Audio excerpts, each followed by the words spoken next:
Yun ang aking pangako, no? Na dapat talaga we have to increase transparency and accountability in the way we do things. Naipakita na natin kaya nating ipaglaban ng demokrasya. Naipakita na natin kaya nating bawiin ang inagaw na demokrasya.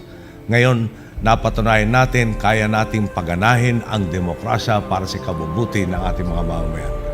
Naabot natin ang lahat ng ating tinatamasa ngayon ng gumagalang sa proseso at sa batas at sa karapatan ng bawat tao.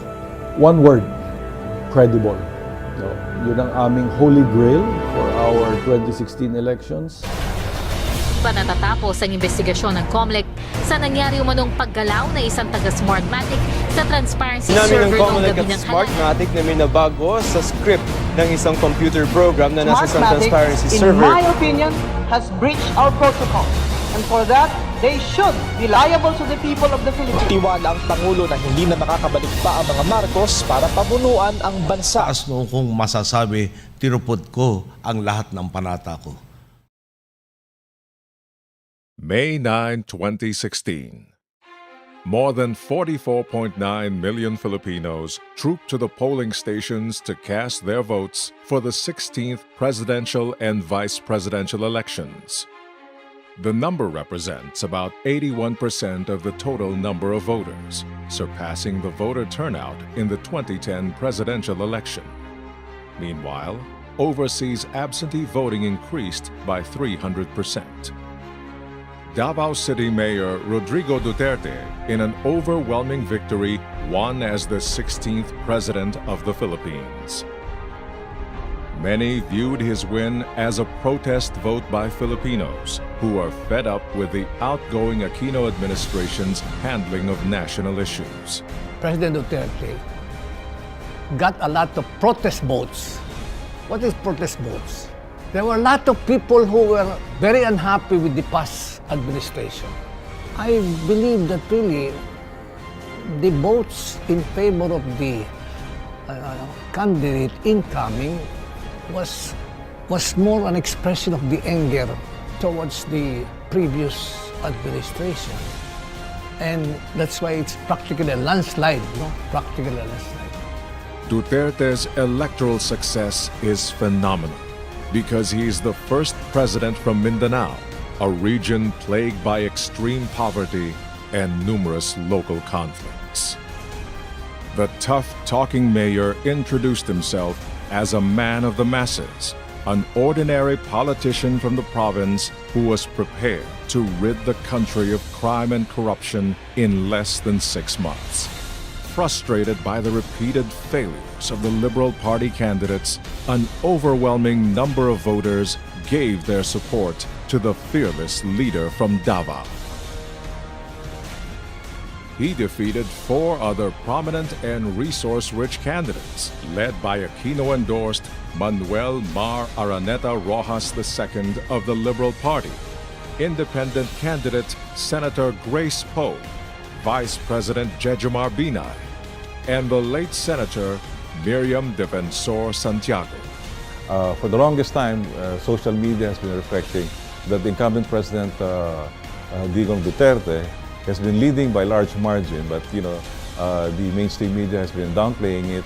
And but from whatever poll service had come out, it showed that the other number 2 candidate was Grace Poe, and number 3 would be another candidate, but the administration candidate would rank number 4. But during the election, he was number 2 all the time. However, they could not overcome the sheer number that voted for this president. It's not just a landslide victory; it could have been a tsunami type of victory, where it's all over the countryside that people was an overwhelming support for this candidate, and that's why he won. As Smartmatic's role in the 2010 and 2013 elections came increasingly under fire, the Venezuelan company took a much more aggressive role in securing the contract for the 2016 election. Smartmatic chairman Lord Mark Malloch Brown, an international political operator who had been associated with former President Corazon Aquino's campaign in 1986, flew to Manila in May 2015. palace sources claim that during his visit, Lord Mark Malloch Brown had an extended lunch meeting in Malacanang with then-President Benigno S. Aquino III. Malloch Brown's reappearance in Malacanang in 2015 had sealed the deal. Smartmatic was once again awarded the multi-billion contract to lead the automated election of 2016. More than 9 billion pesos worth of contracts were awarded by the COMELEC to the Venezuelan firm, notorious for various cases of electoral fraud and sabotage around the world. COMELEC's awarding of Smartmatic as the exclusive poll operator for the 2016 national election triggered a plethora of negative reactions from various election watchdogs. Given Smartmatic's handling of the 2010 and 2013 elections, was it possible that there were plans to rig the 2016 election in favor of the Liberal Party candidates? Philippine Computer Society President Leo Querubin explains. My personal take on that is that there was a concerted effort to make sure that he did not get majority vote. So what he got only was the plurality. And if you want to change the landscape of the country after the elections, having majority and just having the most number of garnered votes among your candidates actually can affect the strategy of the losing candidates. Why? Because you can always tell now, anybody can always say Duterte did not get more votes because there were more people that voted against him than for him. But if he got the majority votes, then he has now the mandate actually to lead the country without any question. But right now, if you notice, the question that is always being thrown at him is that your votes actually are lesser than all that vote that were garnered by the other candidates. So he is not a majority leader. But him becoming a majority leader actually changes the landscape of the way he can actually lead. So I think there is actually congruence in terms of the cheating, both for the presidential election and the vice presidential elections. Trinabaho din siya eh. Kaya lang, hindi na-carry ng powers eh. I think the fraud that happened in the last election is not just on computers. There are also things done on the ground, in the ballot itself. That there were allegations made about reshading of ballots, and, having zero votes in areas that you expect some people to vote for other candidates. So ginawa ito, ang nag-guide sa kanila kung how much to catch up yung pagmamanipulate doon sa release. Kaya naging straight yung line. Kasi hindi na random yung pagbato. Dahil meron na sumasala na fourth server. May 9, 2016 at 7:30 p.m. While the counting was in progress, a Venezuelan technician from Smartmatic inserted a new script or command in the computer program of the transparency server without authorization from COMELEC. When confronted, the Venezuelan admitted that the order to introduce a new script came from Marlon Garcia, project director of Smartmatic. Moments after the transparency breach was instigated by Marlon Garcia at 7:30 p.m. on May 9, 2016, a clogging in the system took place, and the more than 1 million lead of Vice Presidential frontrunner Bongbong Marcos over Liberal Party candidate Leni Robredo started to dwindle in a modus operandi never before seen in the history of Philippine elections.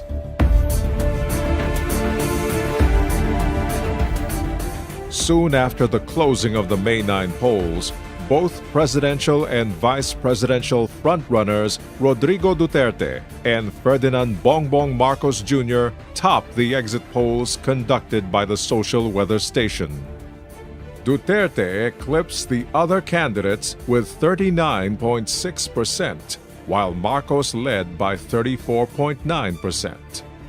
Other exit polls showed the exact same results. Duterte and Marcos have won the 2016 presidential and vice presidential election in the Philippines. And yet, after the breach by Marlon Garcia took place, a surge of votes appeared to have been programmed in favor of Liberal Party candidate Leni Robredo, as explained by a statistics and political analyst. Antonio Contreras, political science professor at De La Salle University, said it was statistically impossible for Robredo to overtake Marcos in the race with 80% of the returns already counted. Well, actually, during the night of the counting, before I slept, I was already finding something weird. Kasi siyempre, I was making my own projections. Using data trending, I said. And then I was noticing that the lead of Senator Marcos before midnight, before I slept, was kind of becoming smaller and smaller. And I said, what's happening? But I was hoping that, in the morning, it's going to stabilize and his lead will stabilize. But lo and behold, when I woke up, si Leni Robredo na ang nauna. Sabi ko, ano nangyari? And then David Yap sent me a message about a trend that for him is anomalous. And so, I asked David to send me his analysis. Okay, and the rest is history. Marcos had been leading the count and had already won all exit polls on May 9, until his numbers were completely reversed in the early hours of May 10. I got into the automated election issue when I was observing the 2016 election results coming in. We saw a kink right after some point past midnight, and then a gradual shifting towards Leni Robredo of the lead. The only way that this could happen would be if the results were queued. And later on, we find out that there was indeed a secret undisclosed server, which, of course, explains why the votes proceeded in such a manner. So the question then becomes, why then was there an undisclosed server? Why then were the votes being queued? And why were the Filipino people told that we have this election system, and come election day, they got an entirely different election system?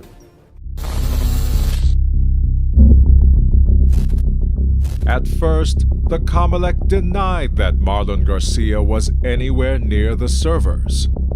And then, the inevitable happened. A video taken inside the PPCRV was leaked online.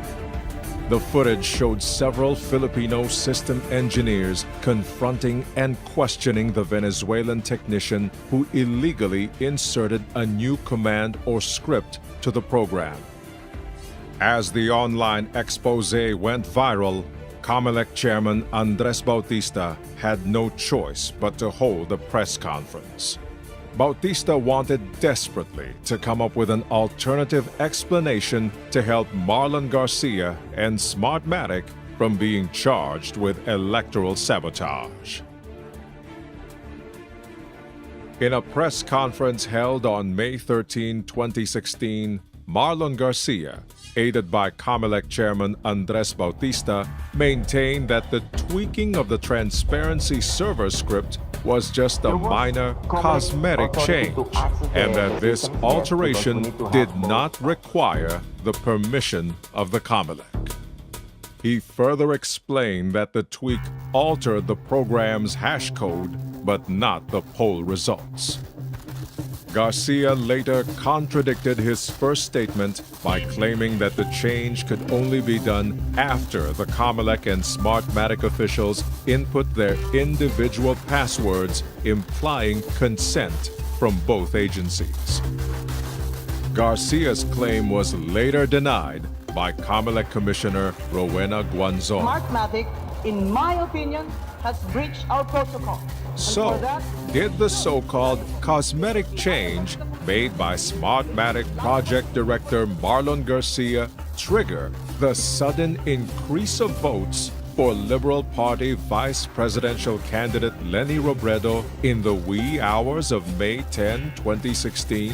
The observation is that the data shows there is a very nice line, a straight line, which for me, in my own honest analysis, should not happen if the votes are randomly thrown by servers all over the country. Kasi kung electronic siya, kung automated ang elections, diyan naming mga presinto, di ba nagbabato yan ng resulta. Hindi naman walang pattern naman yan, di ba? Hindi naman sinasabing una mo ang Region 1, Region 2, kung saan siya dating. Sabi ko, hindi pwedeng maging ganito. Kasi random yung pagbalik ng pagtatapon ng numbers eh. But for me, in my own reading, there is something wrong. Na parang hindi na random yung bato ng mga boto. David Yap, a statistician from the University of the Philippines, noticed that the linear progression of votes for Leni Robredo did not follow a random pattern.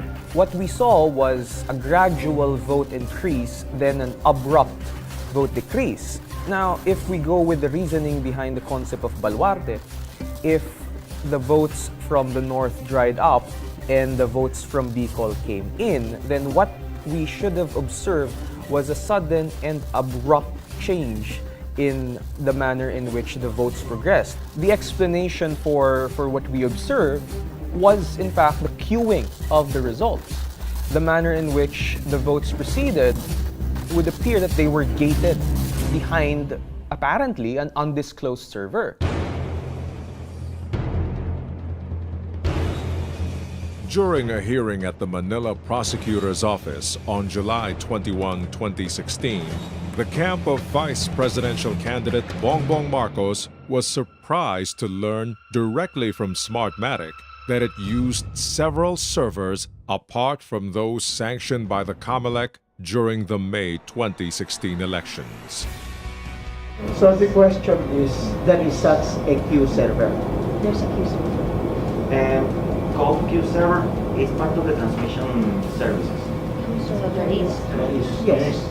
There is a system in the MIDME room.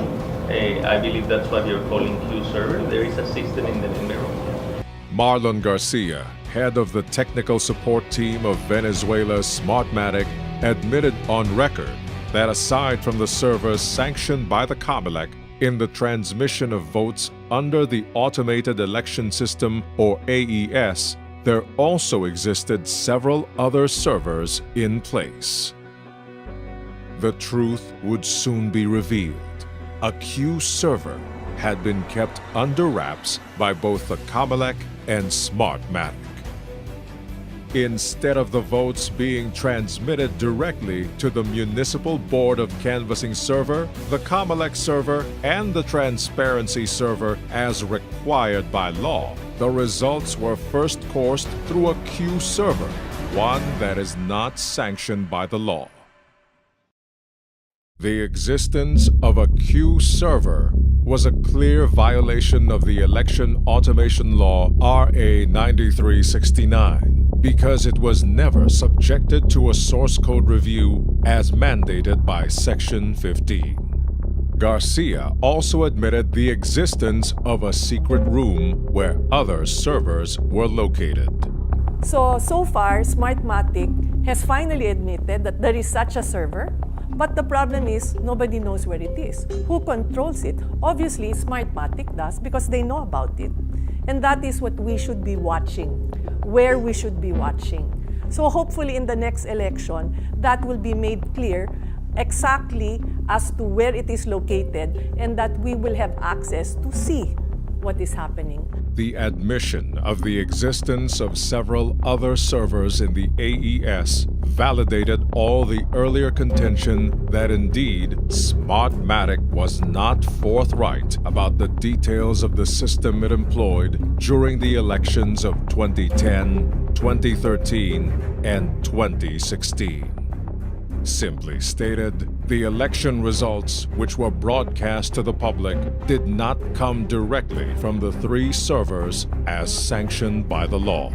Instead, The results were first transmitted to a queue server where they were consolidated and processed, and it was this queue server that sent the final data to the COMELEC. This admission has put the integrity not just of the May 2016 polls, but all the other elections managed by Smartmatic under a cloud of doubt.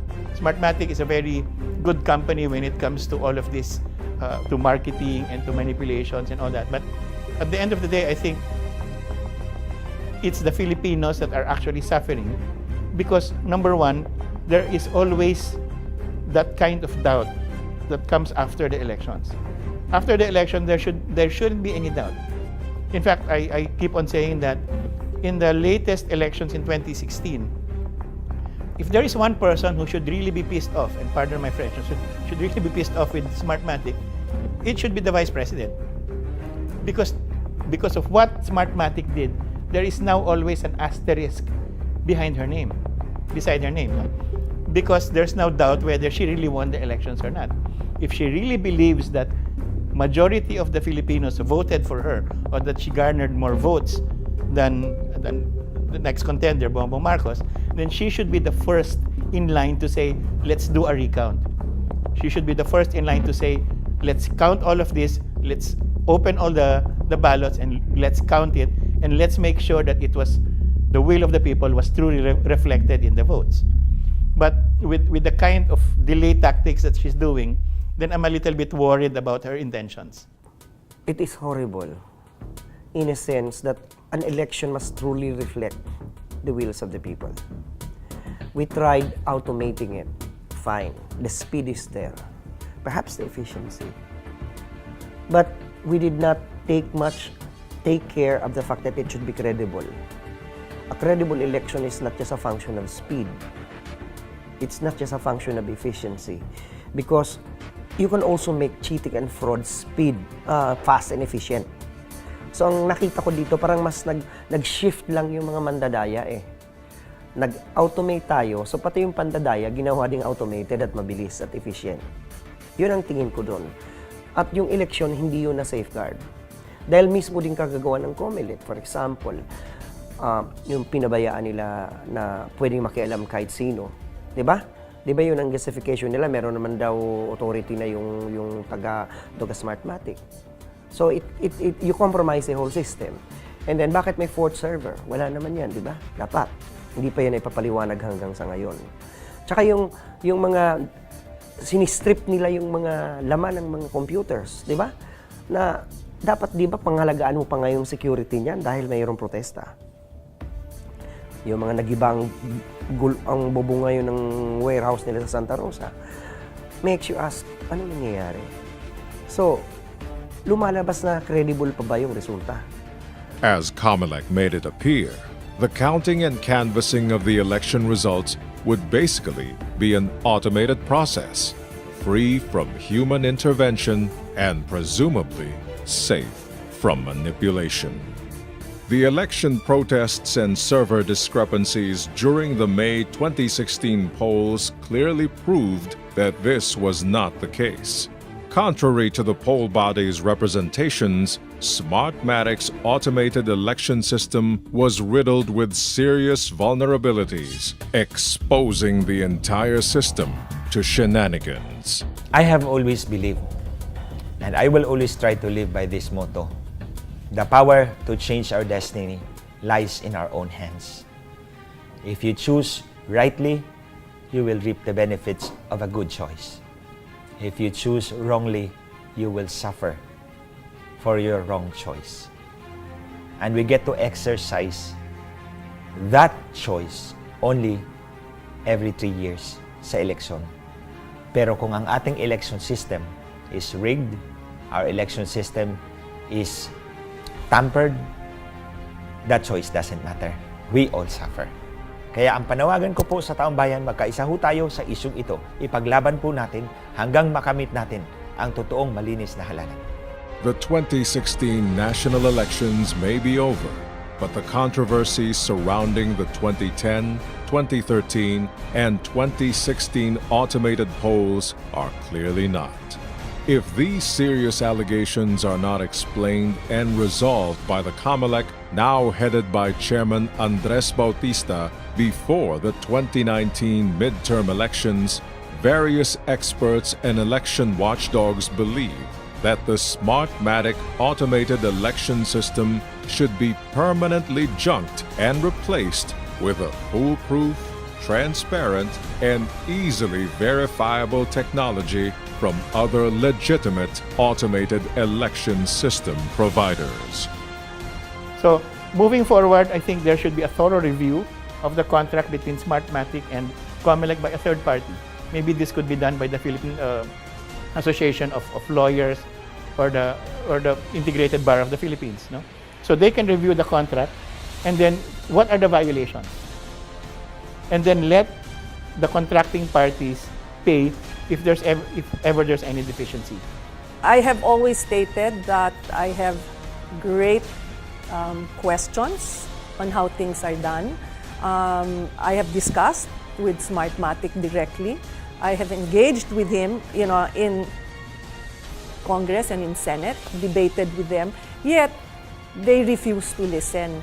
They refuse to actually improve the processes. They refuse to put in more security. So with that, I think that we really should change the vendor and find one that will stick to what is best for the election system in the Philippines. It is doing injustice to whoever is the winner. If it is Senator Marcos, it's an injustice because every day delayed means that he is not sitting in a position that is rightfully elected. It's also doing injustice to Vice President Robredo because any day delayed, lagi pa rin patuloy na yung kanyang legitimacy na question. Kung siya ba talaga ang nanalo. Eh yun ang basis kung bakit hindi siya popular ngayon eh. Kasi people continue to doubt. So that's why I could not understand why Mrs. Robredo is opposing the recount. So ganun lang. And it is doing injustice to all of us, all of the Filipinos. Because our votes were not counted properly. It's not fair. I'll be very candid and frank with you. Whenever you mention Smartmatic to me, sorry, I cannot believe it as a machine that is credible and dependable. But if they can be used for good things, they can be also used for evil purposes. Parang bang two-bladed knives.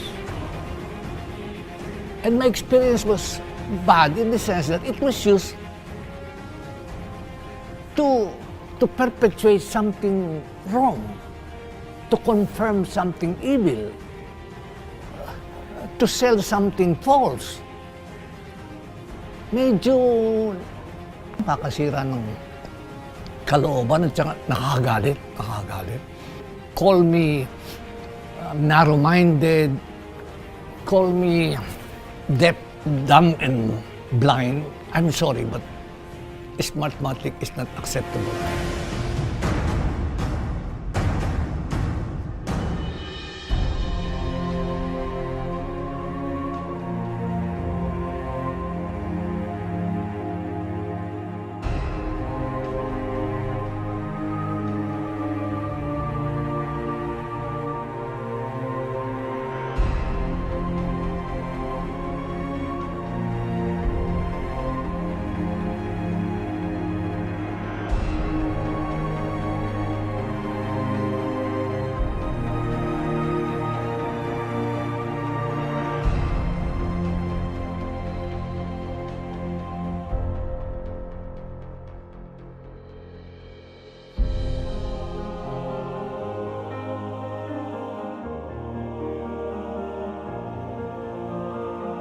Ang lahat ng mahalaga kailangan pagsikapan. Kailangan ipaglaban. Sabi nga po ng manunulat na si Edmund Burke, all it takes for evil to triumph is for good men to do nothing. May we never lose our patience with the ways of democracy, and may we never take it for granted or be passive in its defense.